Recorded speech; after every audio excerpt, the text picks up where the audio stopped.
Hello అండి, నా పేరు బృహతి. నేను డిగ్రీ థర్డ్ ఇయర్ చేస్తున్నాను. అబ్డామినల్ పెయిన్ వల్ల టెస్ట్ కోసం వస్తే నాకు ఓవరీస్లో సిస్ట్ ఉందని తెలిసింది. And we were suggested to doctor Sudha గారు, gynaecologist.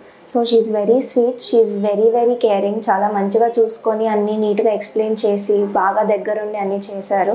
Treatment was very nice. Post care, pre care అన్నీ బాగా చేశారు. హాస్పిటల్ కూడా సిస్టమేటిక్గా ఉంది అండ్ చాలా సపోర్ట్ ఇస్తారు. చాలా నాలెడ్జబుల్ పర్సన్ ఆవిడ. She's very efficient and very eligible for greater purposes. Hospitality గురించి చెప్పాలంటే నర్సెస్ అందరూ బాగున్నారు, అడ్మినిస్ట్రేషన్ అంతా, కౌన్సిలింగ్ అంతా బాగా అయింది. It was a very thank you for the safe treatment. ఏం సైడ్ ఎఫెక్ట్స్ ఏం రాలేదు. The treatment went very well and వాళ్ళు ఇచ్చిన సపోర్ట్ కేర్ అంతా చాలా బాగుంది. Thank you.